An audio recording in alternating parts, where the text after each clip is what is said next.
আজকে আমরা বাংলাদেশের শেয়ার বাজার নিয়ে কথা বলবো, বিশেষ করে ঢাকা স্টক এক্সচেঞ্জ বা ডিএসই। আমাদের হাতে একটা বিশ্লেষণধর্মী লেখা আছে দ্য বিজনেস স্ট্যান্ডার্ড থেকে। এটা বাজারের এখনকার অবস্থা আর কি কি সংস্কার দরকার তা নিয়ে বেশ কিছু জরুরি পয়েন্ট তুলে ধরেছে। আমরা বোঝার চেষ্টা করব এত বছর পরেও বাজারটা কেন মানে ঠিক যেখানে থাকার কথা সেখানে পৌঁছাতে পারল না, আর বিনিয়োগকারীদের স্বার্থই বা কিভাবে রক্ষা করা যায়। প্রথমেই যে বিষয়টা মাথায় আসে, ২০১০-এর সেই বড় ধসের পর তো প্রায় ১৫ বছর হতে চলল, কিন্তু ডিএসই সূচকটা এখনও কেন এই ৫,০০০-এর আশেপাশেই মানে ঘুরপাত খাচ্ছে? অথচ দেখুন এত বছরে কত নতুন আইপিও এলো, অর্থনীতির আকার বাড়ল, হিসাব করলে তো সূচকটা ১২,০০০ এমনকি ১৫,০০০ হওয়াটাও অস্বাভাবিক ছিল না। আর এই তো কিছুদিন আগেও বিনিয়োগকারীরা রাস্তায় নামলেন, নিয়ন্ত্রক সংস্থা মানে বিএসইসি এর চেয়ারম্যানের পদত্যাগ পর্যন্ত চাইলেন। তো বিষয়টা আসলেই গভীরে গিয়ে দেখা দরকার। লেখাটা বলছে সমস্যাটা নাকি শুধু নিয়ন্ত্রকের ব্যর্থতা নয়, বরং বাজারের ভেতরের যে চাহিদা যোগান আর বিশেষ করে বিদেশি পোর্টফোলিও ইনভেস্টমেন্ট বা এফপিআই এর আসা যাওয়া, সেটাই নাকি সূচককে বেশি নাড়াচাড়া করে।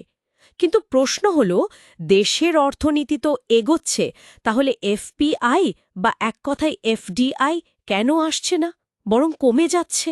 হুম এটাই একটা বড় প্রশ্ন। আর এখানেই আসে বাজারের কাঠামোগত দুর্বলতার প্রসঙ্গটা। আর সুশাসনের অভাব তো আছেই। এই বিশ্লেষণটা যেমন বলছে, বছরের পর বছর ধরে আইপিও প্রক্রিয়াটা অনেক ক্ষেত্রেই প্রশ্নের মুখে পড়েছে।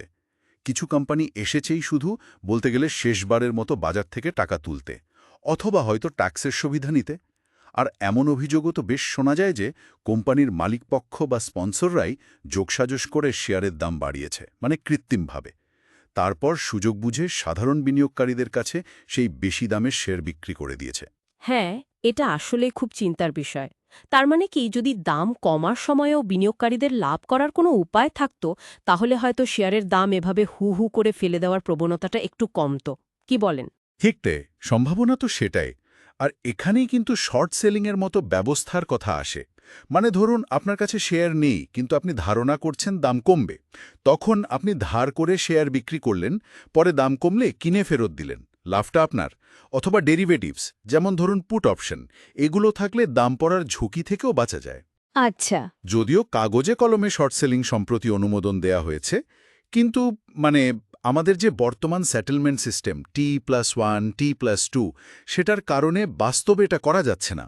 লেখাটা বলছে বিএসইকের বেশিরভাগ কাজ এখনও বেশ পুরনো ধাঁচের, কাগজের ওপর নির্ভরশীল। শুধু ২০১২ সালে যে মার্কেট সার্ভেইলেন্স সিস্টেমটা হয়েছিল সেটা বাদে। একটা আধুনিক ডেটা নির্ভর নিয়ন্ত্রক ব্যবস্থা খুবই দরকার এখন। তাহলে এই অবস্থা থেকে বেরোতে জরুরি সংস্কারগুলো কি কি হতে পারে, কংক্রিটভাবে যদি বলি? হ্যাঁ, সূত্রটা কয়েকটা খুব গুরুত্বপূর্ণ দিকের কথা বলেছে।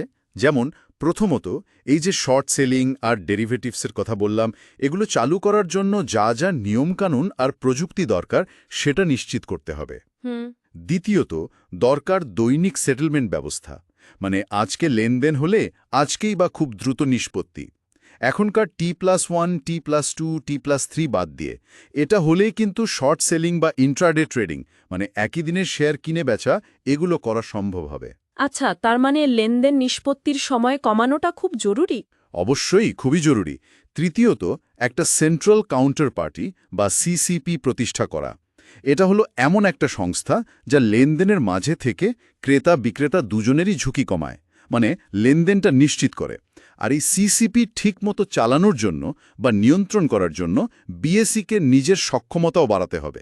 এই জায়গায় কিন্তু ঘাটতি আছে। আচ্ছা, বুঝতে পারছি। চতুর্থত, সাধারণ বা খুচরো বিনিয়োগকারী যারা, তাদের জন্য ভালো মানের আর্থিক শিক্ষা বা ফাইন্যান্সিয়াল লিটারেসি প্রোগ্রাম দরকার, ব্যাপক হারে। হ্যাঁ, যাতে তারা না বুঝে বা গুজবে কান দিয়ে বিনিয়োগ না করে।